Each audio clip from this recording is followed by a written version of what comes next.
Welcome to the Palladium Podcast, Episode 9. I'm joined here this time with Wolf Tivy. Yeah, I'm here. And Samo Burja, who's the founder of Bismarck Analysis, a political risk consulting firm. And he's also a brilliant sociologist. So Samo, thanks for joining us on the show. Very much looking forward to the conversation. Wait, we forgot to introduce our editor-in-chief. Who are you, Jonah? What do I do here? Well, I run the magazine day to day, mostly just strategy. And I let everyone else do all the hard work. Of course, we work very hard. All right, that's enough of that. We're going to go open the reader mailbag this week, and let's just open up that here and see what question we've got. The question of the week is, what mythical creature would improve the world most if it existed? Wolf, let's start with you. Well, my answer is the Lorax, because someone has to speak for the trees. I couldn't come up with a better answer. All right, this is fair enough. Samo? I think the Sphinx would be an important addition. It would encourage introspection, at the point of some really harsh incentives, tearing apart people who don't think through puzzles. I'm going to go with Medusa. She's, obviously a monster in Greek mythology who's got hair made of venomous snakes. Her head was cut off by, the hero Perseus, and he kind of weaponized that sort of evil magic, and that's something I can appreciate. Gee whiz, Jonah, that's a pretty edgy answer. All right, so enough of that. That you can delve into what our answers mean psychologically for each of our profiles. But aside from that, let's talk about Samo's Botswana article that he wrote for us recently. It's a fantastic article, and we can start by having Samo just give us a brief overview of it to catch up the audience on what was in the article.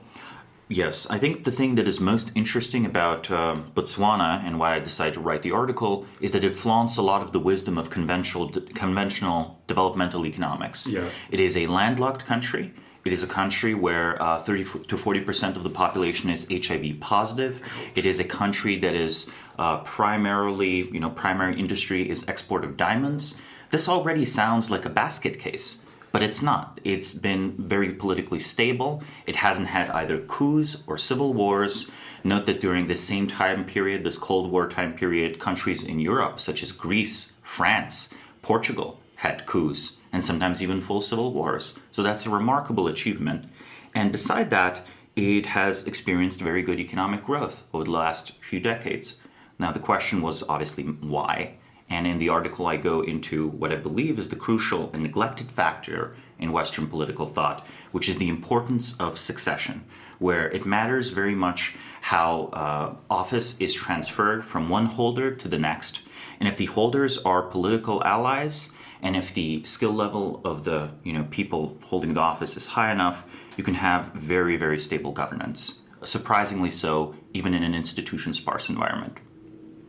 So, what motivated you to look into Botswana in the first place? When you're thinking about countries in Africa that perform well, Botswana is almost never on the main lists of countries people would cite. I think people would talk about Nigeria, they would talk about Kenya, they would talk about South Africa. So how did Botswana come onto your radar? We were doing some general research on East Africa in particular. It seems to be the next important global region. It's where Chinese investment will either successfully or unsuccessfully play out. This was Bismarck research? Correct, yes. I was also very much interested in looking at non-Western countries. I think it's extremely important to go beyond our comfort zone, beyond the space of what we're usually interested in. Mm-hmm. And I think part of the reason why Botswana tends to not be written about is because it's a small country. You don't get a large audience from writing about a small country. Most pundits are not that interested in writing about what's the most intellectually interesting thing. They're interested in writing about what's going to get the most clicks. Also, by being stable, there's not a lot of news coming out of it. Exactly. Trash fire is much more interesting. But, from a trash fire or from a train wreck, there's only so much you can learn.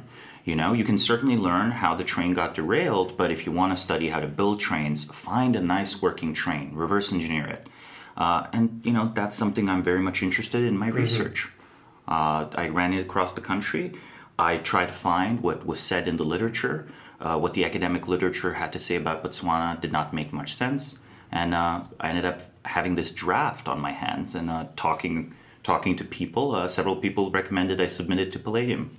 Great. Well, we're definitely glad to have it. It's a really interesting article, totally in line with what we've been trying to look at, which is the big picture of what's actually working and not working. What are the actual mechanisms behind success? Once we pop ourselves out of all our usual limiting assumptions, let's dig into these detailed cases. What actually is making things work, so that we can then take that stuff and synthesize it and make sure that it ends up in our worldview and in the consciousness of future decision makers.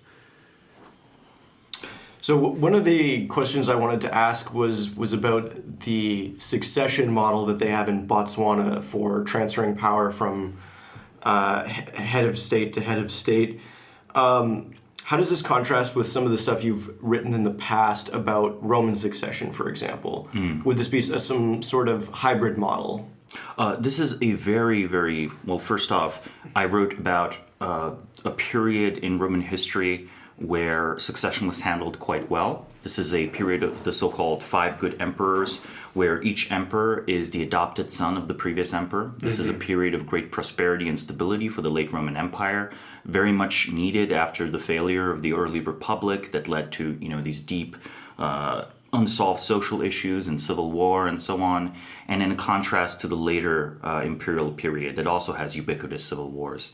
The key interesting thing there is the practice of what's almost a political alchemy.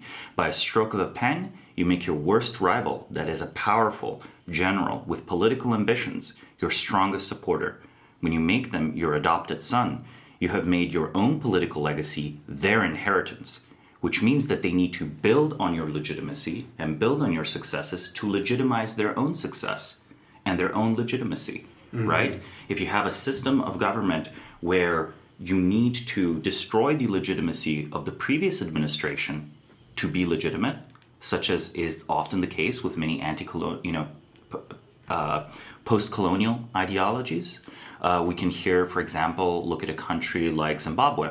In Zimbabwe, I think Mugabe, you could build his prestige precisely proportionally to how much he discredited the previous regime. And of course, not to say that previous regimes don't do things incorrectly, the previous emperors don't do things incorrectly.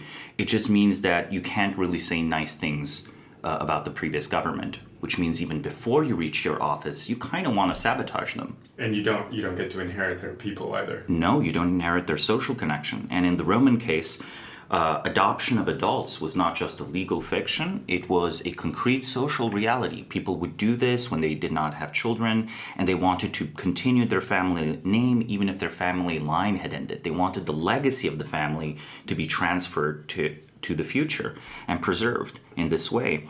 I think this makes a lot of sense. I think if you think about it in terms of Western countries, there are plenty of monarchies, such as the British monarchy, which, is this possession that's been transferred between several dynasties and several ruling families. And the legacy, in a way, of Henry VIII is safeguarded, all those nice buildings and castles and so on, just as surely as if the line had continued. I think the Romans understood this on a number of levels in their own society. The model of Botswana is different.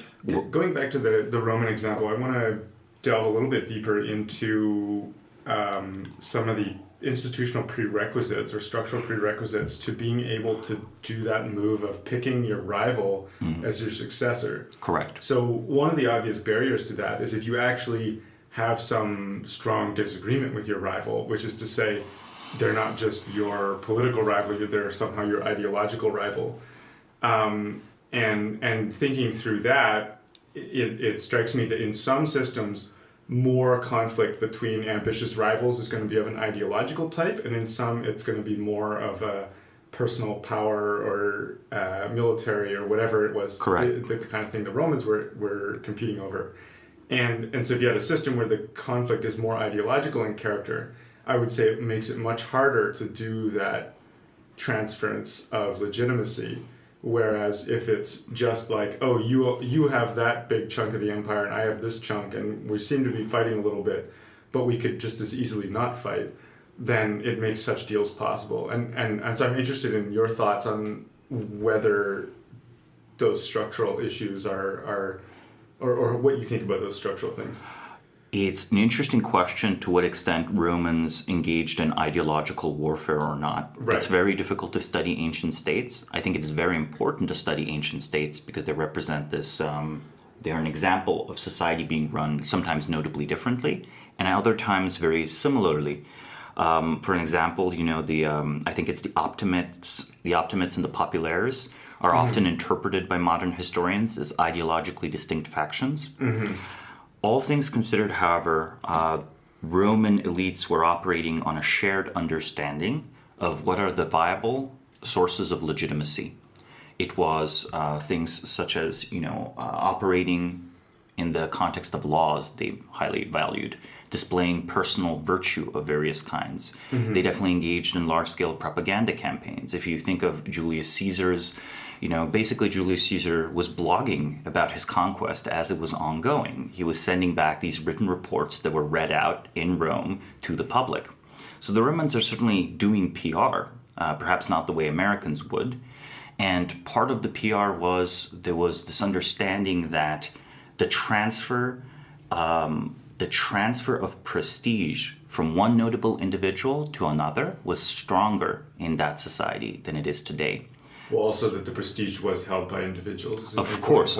I mean, to be fair, our society also allows for certain kinds of prestige to be held by individuals as individuals. Yeah. It works in hip hop and it works in entertainment. If you have a great celebrity endorse another talented artist, often that name is a big kickstart to the career, right? Like, I think Eminem basically became a notable rapper that way. And in politics, it does not quite work that way. Presidential endorsements are shockingly weak. I think it's because we tend to distrust or don't even expect the ability to evaluate a person's character to being vital for office holders. We want our office holders to be connected to the mass of the people. We want our office holders to represent the interests of the citizenry. And we don't really think through whether they are good judges of character. We almost prefer to just judge their character rather than judge them on the basis of, can they evaluate other individuals? And I think Romans very much believed that, if anything, Julius Caesar or Augustus or Marcus Aurelius, they know better than I do. Yeah, well, who has the right character for an office that I have never held and that they have held. Right, and the incentives on modern politicians are such that, even if you sort of could judge that they have good judge of character, you don't necessarily actually trust what they're saying because they are under so many pressures to say things that are essentially political moves rather than being reflective of their inner judgment or something. I definitely agree. That's a negative political pressure. It pushes away from good outcomes. It pushes away from what is known to be the best solution, because what is known to be a good solution is often messaged as its complete opposite, right? Like a lot of the critiques that came out of like Macron's carbon tax was that, you implemented it wrong. You implemented it in such a way that the population knew it was being taxed.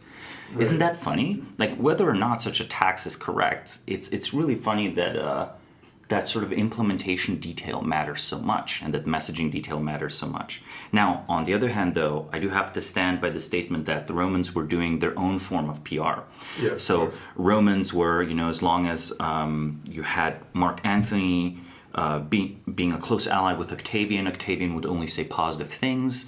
As soon as Mark Antony was in cahoots with Cleopatra, suddenly rumors would spring up in Rome that Mark is like practicing Egyptian witchcraft and is dressing as an Egyptian and is bewitched by this terrible witch. He's no longer the Roman war hero, but this poor enslaved man. And you realize, okay. There might have been some truth in that, who knows? I mean, it might have been some truth. Whether there was truth or not, I think it was, the propaganda value. Of course. That made this stuff deployed. And on the other hand, Mark Antony was like, this kid Octavian, he has no experience. He doesn't even know Caesar. If Caesar saw Octavian today, he would be disappointed. If you think it through, I'm the true heir of Caesar. Caesar would have endorsed me, etc., etc.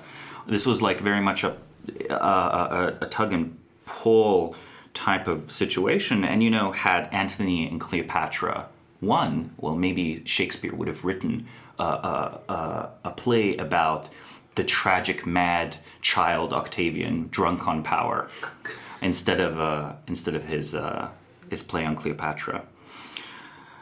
Often the winners set history, but I do actually want to return to Botswana, because in Botswana there is no adult adoption. Every president, however, so far since independence, has been the vice president of the previous one.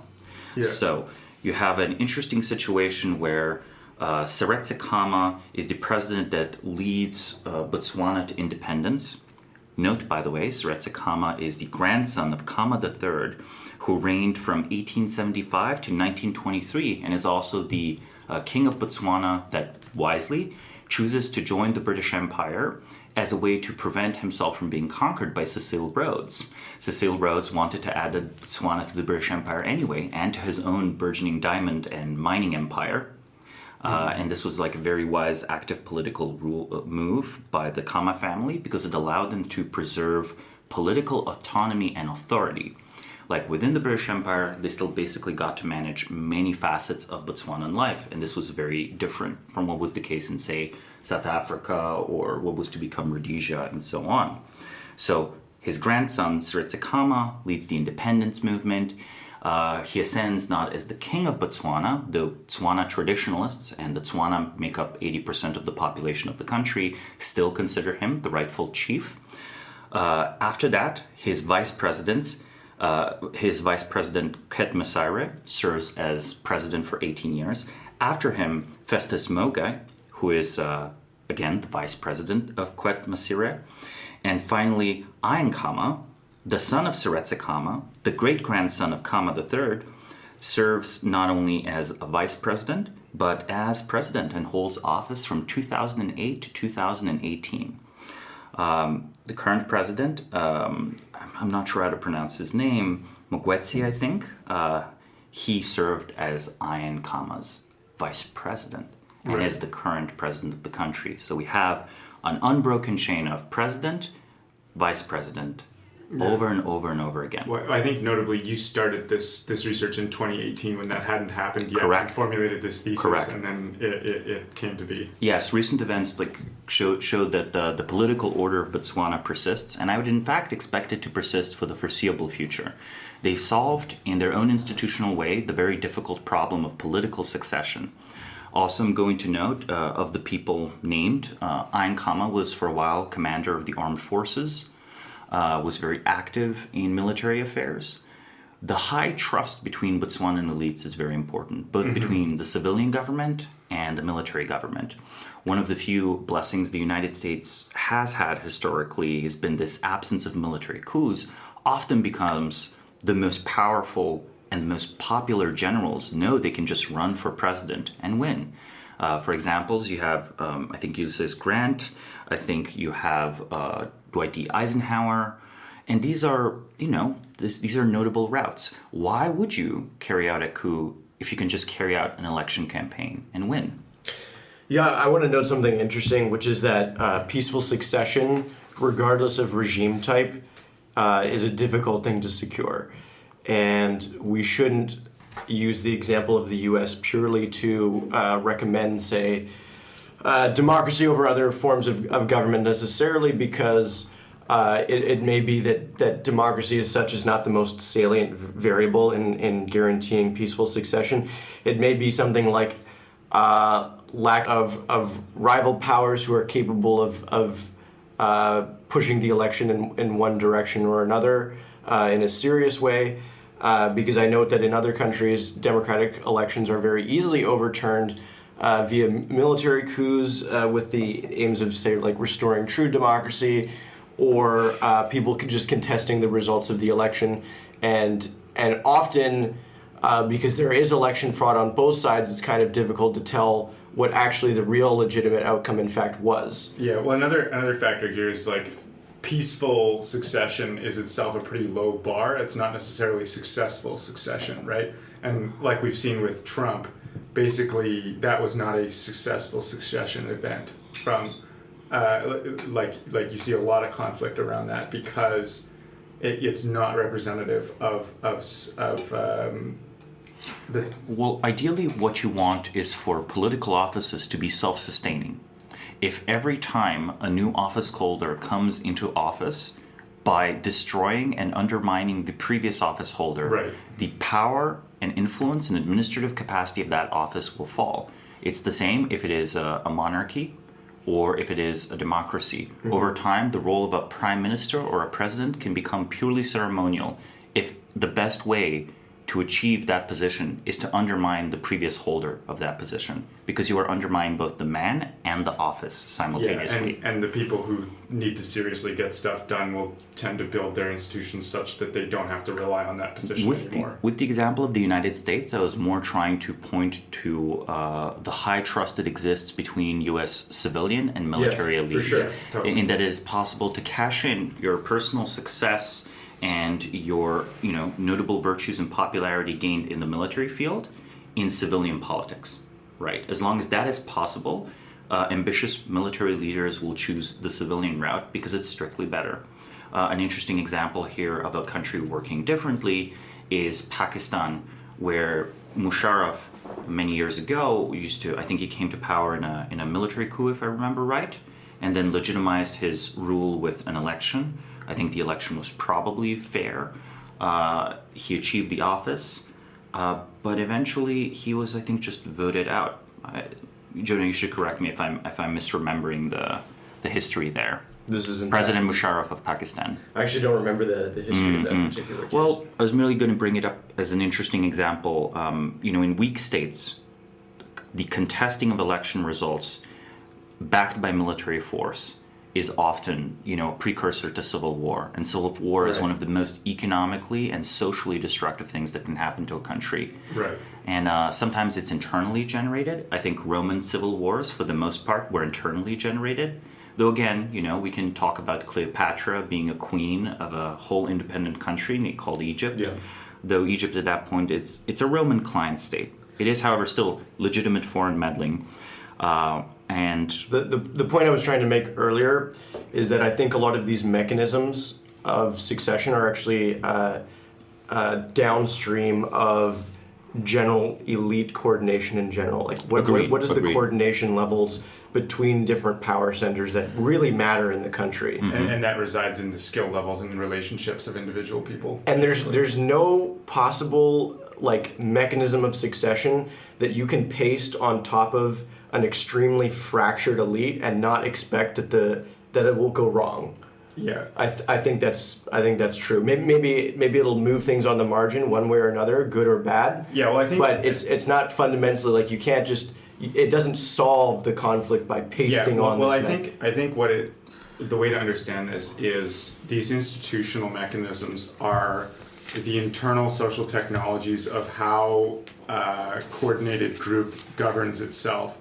They're not something that themselves create that internal coordination. They can help, but they're not you can't throw law onto a battlefield and suddenly the soldiers are arguing in court. It doesn't work like that. One could take a page from the Taoists. The Taoists say the true Tao can't be written. And I think maybe the true Constitution can never be written. Right. The word Constitution in 18th century discourse meant not just a legal document, it meant the actual political composition of a country. Mm-hmm. And this is the way, say, Aristotle uses the term constitution. Sense. Exactly. When you read the Constitution of Athens, it's not a wish list. It is Aristotle's best description as a political scientist of how Athens functions. I think it's very important for us to have more such clear descriptions, both in American politics and also abroad. I think with such a clear description, often seemingly mysterious features of governments become quite explainable. Right, and that's why this Botswana piece is so important, because it actually goes into these institutional factors and looks at, okay, how does the thing actually work? What are the real mechanisms here? And so that's why I'm really excited about this. Yes. Interesting thing about Botswana, it has several things working in its favor with regard to its internal stability. One of them was that they navigated the Cold War fairly well. Yeah. A little bit of it is luck, but there were plenty of countries in South Africa. I use South Africa as a region, not as a country. Southern Africa. Southern Africa, exactly. Southern African countries tended to be dominated either by communist insurgencies or by South Africa-aligned governments. South Africa would literally invade several of the states, even I think trying to annex one or two. They did this to try to secure themselves. And Botswana is right on the border. There are more members of the Tswana tribe that live in South Africa than there are in Botswana itself. There's a larger population of the Tswana in South Africa. And one of the interesting things there was that while Botswana was aligned with the West, including because of its close economic and arguably political ties to the De Beers Mining Corporation, which is very known for its global diamond monopoly. Right. Yes, they're perhaps the reason you buy diamond engagement rings. Now, whether that's some people, whether that's good or bad, right? Whether that's good or bad, it represented Botswanan elites with an interesting problem.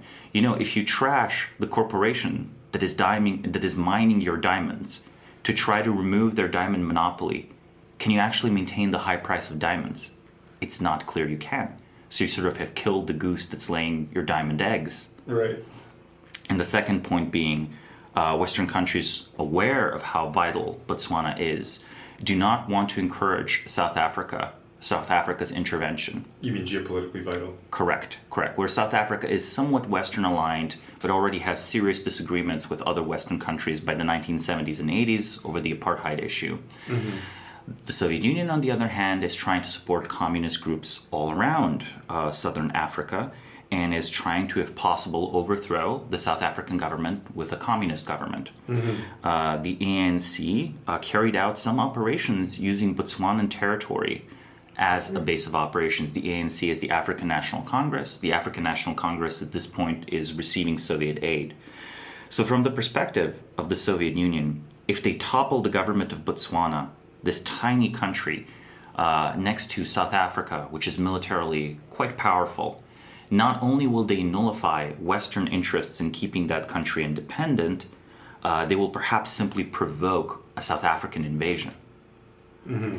The result then is very interesting. I note that Botswana has no active political communist party that is aligned with the Soviet Union. It has small Trotskyite groups and small Maoist groups. So in other words, I think the Soviet Union is just not supporting local communists there. Yeah. Because I think they like Botswana as a thorn in the side of South Africa much more than they could gain from a communist Botswana. Yeah, so this could be sort of construed as luck, but on the other hand, given the other successes achieved by the regime in Botswana, it's sort of like a pretty good hypothesis that they were thinking actively about these things and positioning themselves. And able to navigate both West and East on that one. I mean, it kind of reminds me a little bit of Pakistan, the way that they're nominally friendly with the U.S. and yet harbor the Taliban, for example. I think the extremely important point was, while Botswana was not friendly with South Africa because of obviously clashes and disagreements over the racial questions, they were able to walk the line where they never provoked a full-scale invasion from South Africa. Mm-hmm. Had they had poorly disciplined military leadership or poorly executed foreign policy, South Africa would have manufactured a pretext to remove the thorn from their side, yet they never gave South Africa the rope that South Africa could have used to hang them. And I think this is rare for many countries. Many countries, due to internal disorganization, fail to avoid giving much more powerful states the pretext that the much more powerful states crave to invade the weaker ones. Mm-hmm. Or intervene. Yeah, if you're in a weak position, you have to be very careful to step carefully so that you don't get squashed by these larger players. And it seems like they've been able to. They were able to do that in the Cold War. Right.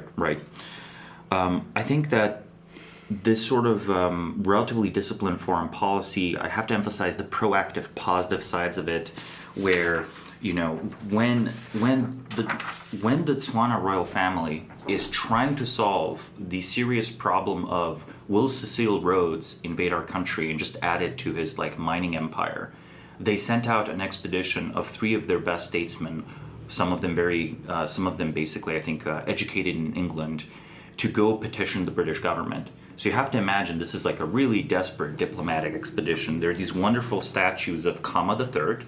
Yeah. That's the king of Botswana at the time, Sebele I, and Bathoen I. And I think Botswana's rightfully considered them national heroes because they preserve what autonomy could be preserved. And that's the cover article, or the cover photo on the article. Yeah. Those are some beautiful statues. And I think this kind of active, proactive statecraft had been continuously executed by the state, and I expect it to in the future. I expect it's one of the African countries that will continue to be a beacon of stability. And if I had to bet, were diamond prices to fall because of the diversification of their economy and because of political stability and the other kinds of mineral wealth that exist in the country, I think their stability would persist. Mm-hmm. So I think their partnership with De Beers over time is working out more and more in favor of local independent elites rather than being managed from afar, right? It's not a banana republic. That's the second cynical take I would hear when I would travel in DC or New York. They would propose that it's a country dominated by a foreign economic interest. But when you look on the ground, there are just no signs of that. You have like a relatively high standard of living, and it's much more a partnership that I think is working out well for the government and people of Botswana. Well, and that goes into like the government of Botswana purchasing a stake in De Beers rather than just expropriating them. Correct. Like you could call Saudi Arabia a banana republic, and that would be an incorrect statement because originally all their oil infrastructure was built by Americans. Right. And was Aramco used to be the It was Standard Oil, I think. It was like the Arab American Oil Company, yeah. And over time, the Saudi royal family have bought out more and more of the stake of Aramco until it's purely the property of the Saudi royal family. Right. And the partnership between De Beers and Swanan elites results in a pretty straightforward mutual stake in the stability of the country. So it's an interesting way to, have your cake and eat it too. Economic influence is often followed by political dependence, and here I think we have economic benefits and continued political independence, and that's a very important, very difficult game to play. Mm-hmm. One interesting question about going back to succession is the way that Botswana has interspersed royal families with non-family presidencies. So because there could be a potential conflict where some faction of the elite has a conception of legitimacy that necessitates like hereditary monarchy, for example. So it's interesting that Botswana has managed to navigate that, and I'm curious for your take on how they were able to successfully navigate that. Yeah, like they've got the hereditary monarchy swapping out, tag teaming with civilians, basically. Yes, this is true, though often these come out of the long-term personal associates, right? I think the partnership between the president and the vice president should be understood as important. Mm-hmm. The vice president is not a ceremonial role like it is in the United States. It's an active governing role in the country. You are assisting the president, and if the president is not happy with your performance, they can always replace you. So these are people that have built close personal political partnerships before they take the helm. So one of their continued bases of support is the royal family. Even if the royal family doesn't hold the presidency in the moment, you are strictly better off continuing working with the royal family than not. An interesting parallel could be here made between Putin, Medvedev, Putin, mm-hmm. where the situation was such that had Medvedev tried to sideline Putin, he would have been cutting down one of the pillars on which his own presidency stood. Right. And I think, now in retrospect, people tend to underestimate Medvedev's power and overestimate Putin's power. I think it was a legitimate partnership between the two during the Medvedev presidency. It's only because it's worked out for Putin to be able to return to the presidency that people have kind of forgotten about Medvedev. The other factor here is a lot of the members are members of basically lower nobility or are related at a greater distance. And another relevant factor is there is this large pool of resources that is very easy to distribute centrally. So I think some of the board members of De Beer Botswana are members of the royal family. So if you try as a president to move against the royal family, I think you're trying to move against the largest company as well. And where does that end? Does that end with nationalization? Well, that kills the goose that lays the diamond eggs. So not an option. Yeah. So one contrary take here is that a lot of this stability is coming from the relative centralization. We this is sort of discussed in the article that there's the one big company, there's the one big ethnic group, there's the one big royal family, and sort of their game has basically just been by aligning all these things quite well. They've managed to keep it to keep things working together, and they haven't really had any established rival groups that they have to deal with. Whereas in a more dynamic polity like the United States, where you have many things going on, like many different industries, many different sort of factions and organizations and so on, it sort of brings to mind that there is this contrast, how well would this mechanism work in a more dynamic context, or in a more dynamic context, what additional things would you have to do to make this work? And I'm sort of curious in drilling into that a little bit. It's interesting, right? I think relevant factors here, people might cite a resource-rich economy, they might cite low population as things that favor them. But then consider the comparison between Kazakhstan and Venezuela. Right. I think that's a very relevant comparison, where Venezuela seems to fail at this quite badly, despite being in all of these ways quite similar to a country like Kazakhstan or a country like Botswana. It still requires competent government and stable government. Another counterexample would be Libya. Libya has a relatively low population density. It has, in theory, pretty good base for exporting oil. Right. But the state has simply not returned. Libya today remains a failed state after the fall of Gaddafi. Yeah. There's been no reconsolidation. Yeah, so I mean, it's clear that Botswana's more towards the end of competent government on that spectrum. I guess the question I'm asking is, how much harder would it be? So there's the difficulty of what they've done, which is bring stability to this particular situation, and then how much harder would it be to bring stability to a more dynamic, larger polity with more going on?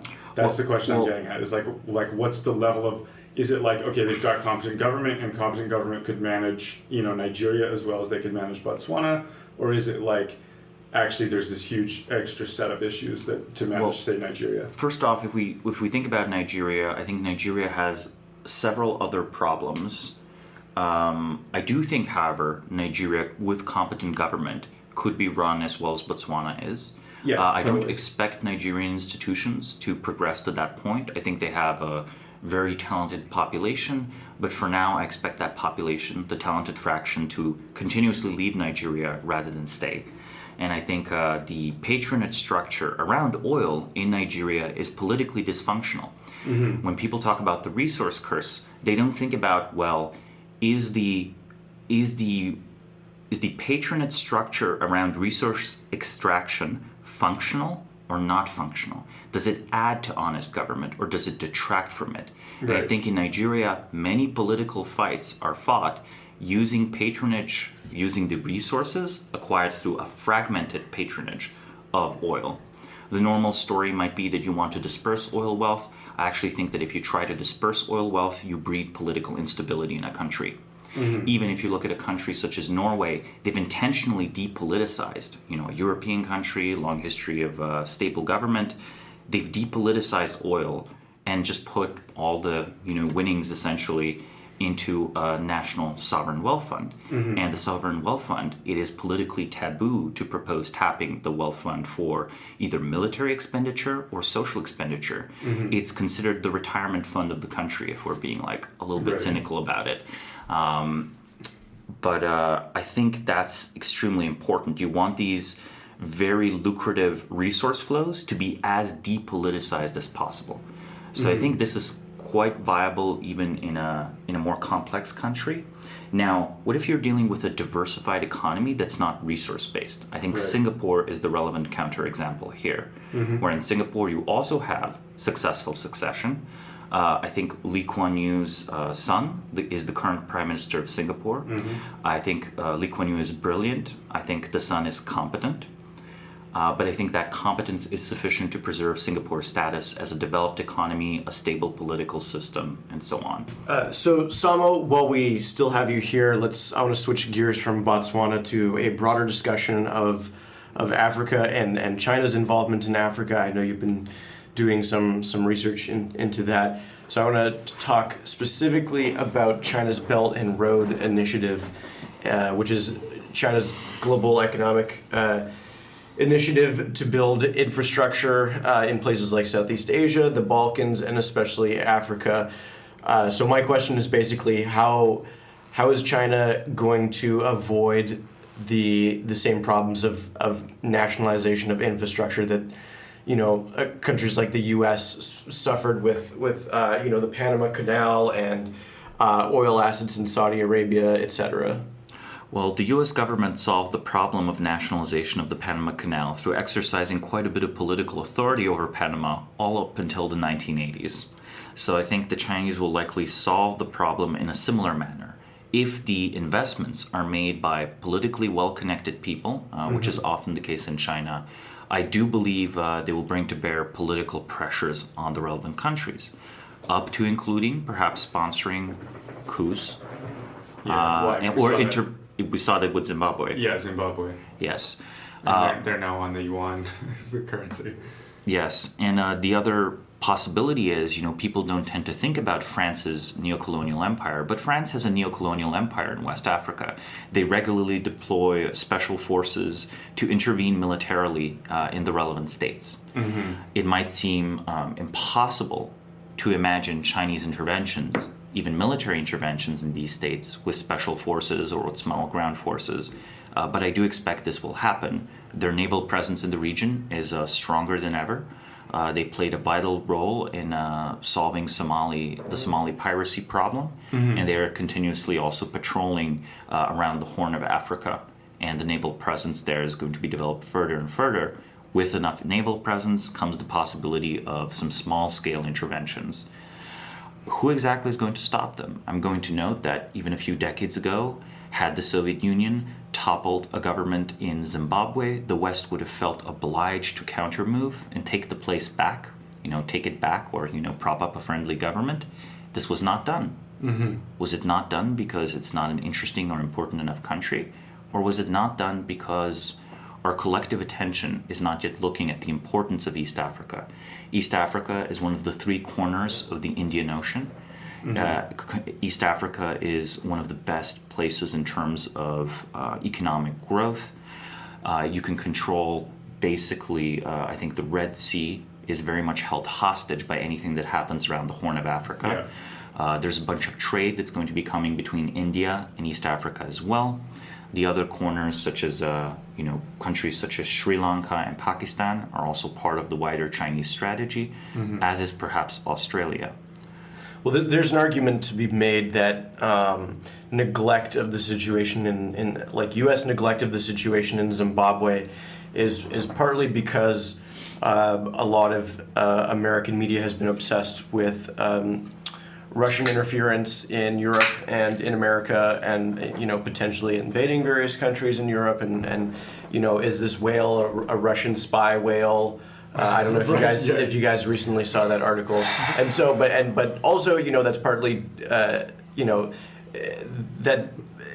that's downstream of conflict between the Trump administration and other American elites about legitimacy over the election results, and so there's been a lot of upsetness and anger and also obsession with Russia as the main geopolitical foe. But now that the Mueller report has come out and a lot of these issues have basically died, the pivot to considering China as the main geopolitical rival is definitely happening, and you're seeing that reflected in the media as well. So it's possible now if China were to make big moves again in Africa, maybe more coups, actually that we would pay closer attention to it now as opposed to 1 or 2 years ago. Oh, that's interesting. And another interesting point is that China's efforts in Zimbabwe were a wild success, whereas ours in Venezuela didn't do quite so well, to put it mildly. Yeah, and on the Trump thing in general, like the fight with Trump is sort of ongoing. So it's ongoing, but a lot of it has subsided. Yeah, at least on the Russia issue. But like insofar as that issue is ongoing, the American elite is going to have a lot of its attention turned towards its internal issues rather than managing the empire. Yeah. I'm also going to say that the U.S. had not had a strong presence in East Africa, where after the end of the British Empire, there was never a massive U.S. presence there, and some previous interventions had also failed. What was the case of the downed helicopter? I forget. Was that in Somalia? Yes, that's right. Somalia, yeah. Black Hawk Down. Exactly. Made the Hollywood movie about it. I think the view was that this area has no true power trying to project influence. So the gains of trying to control the area are very low. If it's uncontested, if it sort of must work with the international order as set up by the United States and its allies, why bother, right? Why fix something that's not broken? Yeah, I guess a lot of the importance of East Africa is to an Indian Ocean power. Like if an Indian Ocean power trying to develop Africa. Correct. And further, during Soviet times, there was U.S. thinking in the area, and let's remember the Soviet Union had some early gains.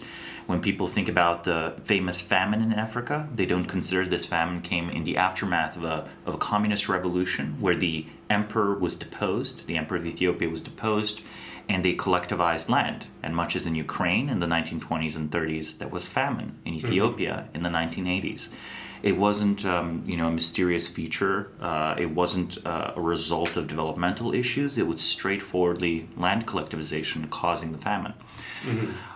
There were other states in Africa that aligned themselves with the Soviet Union. And, during the Cold War, I think Africa received much less attention from Western media than, say, Asia or Europe, even though to the Soviets it was a vital part of their strategy. Let's remember Che Guevara, I think, dies in Angola trying to overthrow the government. Am I remembering that right? I know he was supposed to go there at one point. I can't recall that. Well, then I'll check my facts. I do know Castro gave a big speech congratulating Comrade Che for leaving the country and, working with revolutionary forces in various countries. Truly a Thomas Jefferson-like figure. Oh, man. Precisely. Well, you should read some of the early articles on Fidel Castro as well. The 1950s articles say ambiguously good things about him. It's very interesting. But to go back, there were definitely Cuban fighters fighting in Angola, whether or not Che was with them. There were Soviet fighters in various civil wars in Africa. And the U.S. understood this. The Soviet idea was, well, we lost the Middle East. We failed to acquire the Middle East. Maybe we can get Africa on our side. And that was their last major attempt at expansion of a sphere of influence. After the Cold War ended, there was no seeming geopolitical foe, no Indian power. I think China as an Indian Ocean power is quite viable a future. It's quite plausible. It helps secure the problem with oil supply as well, where almost all Chinese oil, all of the oil the Chinese economy is consuming goes through the Indian Ocean. That's why Singapore is so important, right? The Straits of, what is the Straits of Malacca? Yeah. Straits of Malacca is what Singapore is. So you kind of are securing a route from you're from Suez to Malacca. The route can be secured with an Indian Ocean presence. So there are at least two possible outcomes for Belt and Road. One is that in basically most regions, the U.S. is displaced as the hegemon, and China has a shocking amount of direct or indirect power over local governments and states. The other is that China makes a lot of foolish investments. It does build some infrastructure. and unfortunately it ends up being kicked out by the local governments in a lot of cases, and they say thanks for the infrastructure investments, but we'll see you later. So which outcome do you think is more likely? Because I've seen various China analysts I respect on both sides. I would say the Chinese are making at least one big mistake. The one big mistake is they are relying on Chinese companies to build all the infrastructure. In other words, there's no large local political stakeholder from the construction business that wants to keep Chinese money coming in. So if a government nationalizes a Chinese infrastructure project, from the perspective of the locals, it is all pure win. If, however, they nationalized a project that was built by local construction companies, the local construction companies would object. This might seem politically irrelevant until you realize that construction is one of the most corrupt industries possible. A lot of political money is usually laundered through construction projects that have very bloated budgets. In other words, China would be paying a high price for overpriced infrastructure, but a part of that high price would be translated into straightforward economic support to politicians, local politicians in a number of the countries.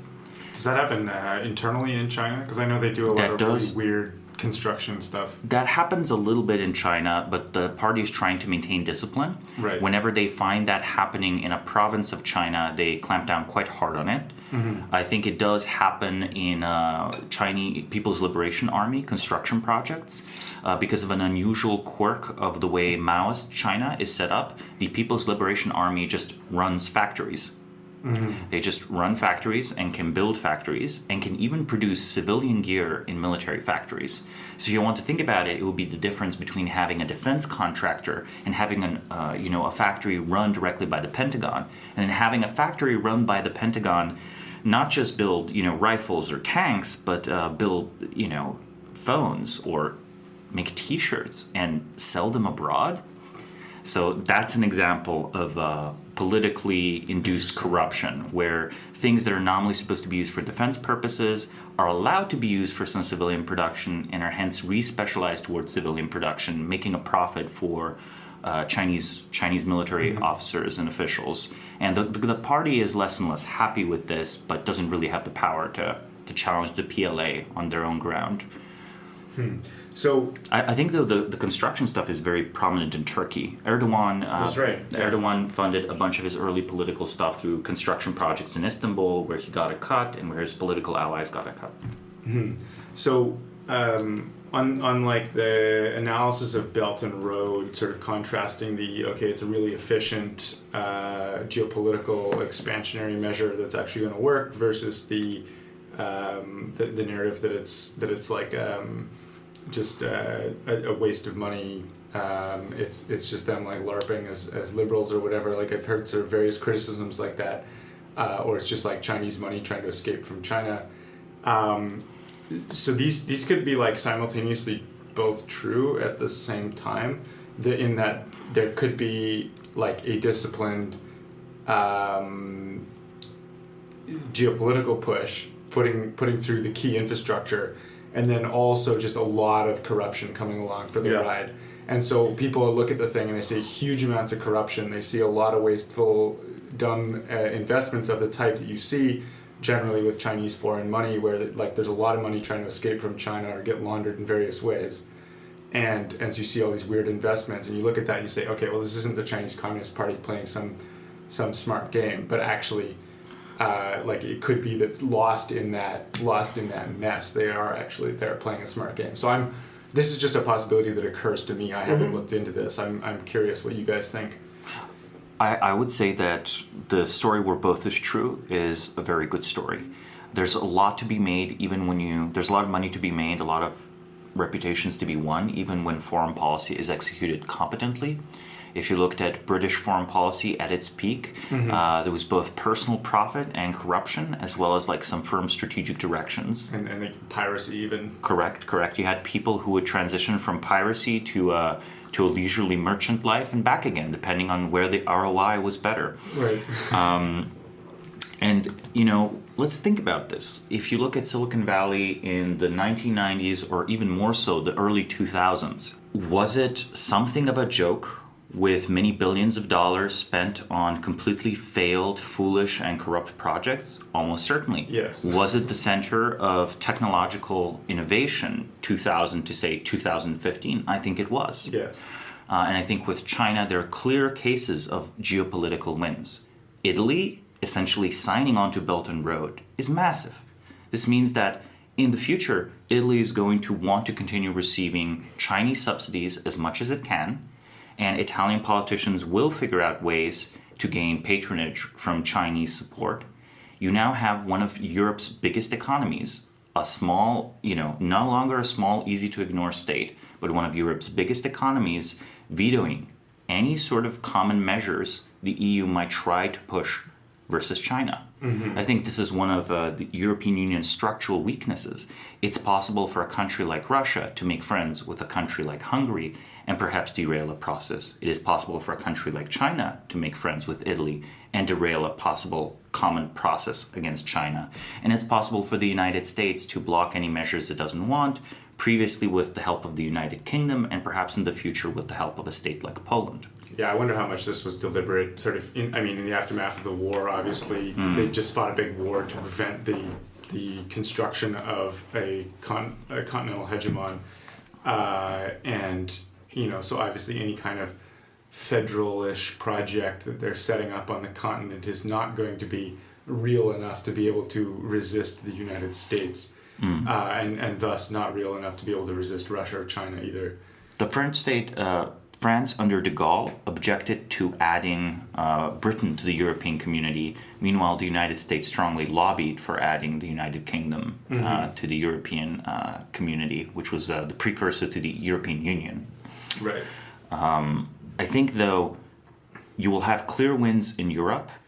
I think you will have mixed results in Central Asia, where I expect the Russian cultural and military and political influence should not be underrated. In a very serious way, much as Australia remains very much Western aligned on security questions, but is Chinese aligned on economic questions, you might have a state such as Kazakhstan or Tajikistan be security aligned with Russia and economically aligned with China. So their gains might be limited there. And this is an interesting thing that a point we've made previously, is that the Chinese Communist Party is in fact has some Marxist sympathies, which means they do consider the economic power to be the foundation of later types of power, and so they pay close attention to where they have that economic power. They might be right, they might be wrong. I think if they were good Marxists, they would understand that economic power can be expropriated through other means. Right. And it's not clear. There's a fun discussion to be had. How communist, how Marxist is China? Like in another one, how Marxist is Maoism? Maoism proposes you can skip urbanization and have peasants gather together and make steel economically. This obviously did not work out. The Great Leap Forward did not work out in a number of ways. China did not industrialize through this. And the reformist faction, who are usually interpreted as pro-capitalist, they might have just been orthodox Marxist. Marx believed there is a necessary stage of capitalism that results in massive accumulation of wealth. If you are right now a straightforwardly orthodox Marxist without many Maoist influences, China seems to be validating your theories. You can say, the Soviet Union's mistake was they tried to be powerful before they were rich. Yeah. We have now become rich, we will become powerful, and we will create a society of plenty where capitalism will slowly abolish itself with the guiding hand of the Communist Party. That's where perhaps a Leninist element comes in. Right. So I think one of the things that we should consider is that, is Chinese leadership actually significantly Marxist?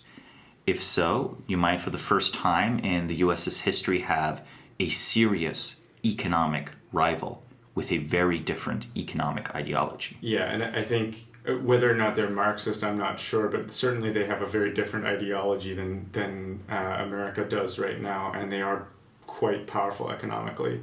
And this is one of the big sort of bets we're making, is that in the Cold War we could kind of get away with having a an incompetent and impoverished enemy, whereas we're kind of shaping up for a new geopolitical rivalry where we no longer have the benefit of an economically inferior rival. People forget that the United States economy far outshone the Soviet economy, even if the Soviet economy was at its best. Yeah, I've heard figures like 5 times. 5 times, and also let's not forget European allies such as Britain, France, West Germany, Italy, or Asian allies that developed such as Japan. The economic power was firmly on the side of international Western-style institutions.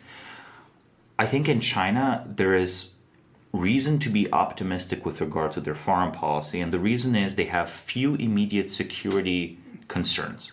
An invasion of mainland China is essentially impossible.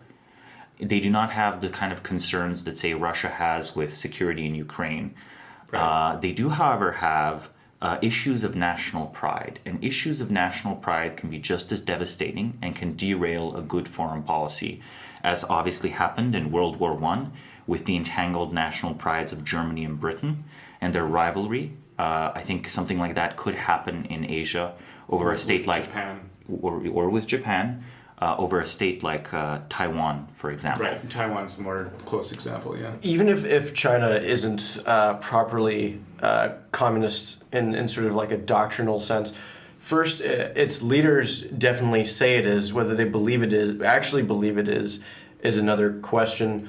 It's interesting that there might be every incentive on a foreign policy level to say, actually, we're more or less like Singapore. It's like sort of authoritarian democracy, or like capitalism, just with Chinese characteristics, as it were. Right. And so the reason why that might not be happening, for example, is that expressed loyalty to communism might be the prerequisite for playing social games and party leadership. Like, you can't be seen, especially if filial piety applies to ideologies, you can't really be seen to be disparaging communism if that's the mechanism of advancement, for example. There's a strong parallel I want to tie to some of the previous discussions on Rome and so on. If you were to denounce or try to fight Marxism within the Chinese Communist Party, you are undermining one of the pillars of Chinese legitimacy. Right.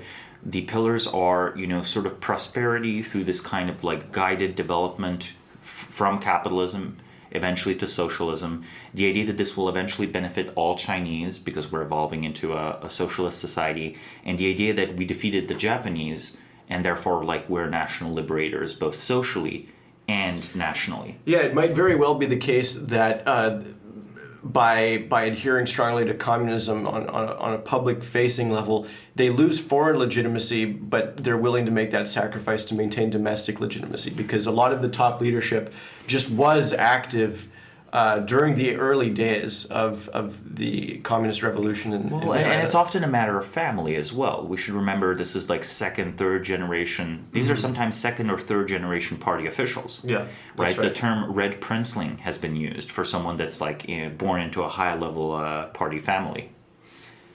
One point that's important to make on the ideology of the party is it's actually pretty difficult for an elite that's coordinated around ideology to change that ideology. Like what are you going to do? Go to the party congress and say, hey, actually, guys, I think we should do something different. I think we should call ourselves capitalist now. Like it's pretty, obviously that kind of frank discussion about the core commitments of the elite are very difficult to have. And so it might just be unnecessary. Like, why would you do that? Right. So the point is, like, if they're going around saying that they're communists and their internal legitimacy is based on being communist, well, like, what are they going to run some secret other ideology internally? Like, they're just going to reframe the things they want to do within the system of communism and be shaped by that system. But I think the most important thing about the Chinese Communist Party in China, or like one of the most important things is, whether or not whatever their internal ideology is, they are in fact like a party. They are a single party that like as a single party political system. They control the state. they don't really have to have accountability, etc. And so they can just like choose to take the thing one way or another, which is very structurally different from things in the West and so on, and like just much more unitary in the party. I think this is significantly true. However, the People's Liberation Army has significant elements of being a state within the state. Yeah. And there are some frictions between the Chinese Communist Party and the leadership of the PLA. Mm-hmm. PLA generals are scrutinized quite severely for any sign of political ambition. Mm-hmm. This might actually be an argument in favor of a peaceful China.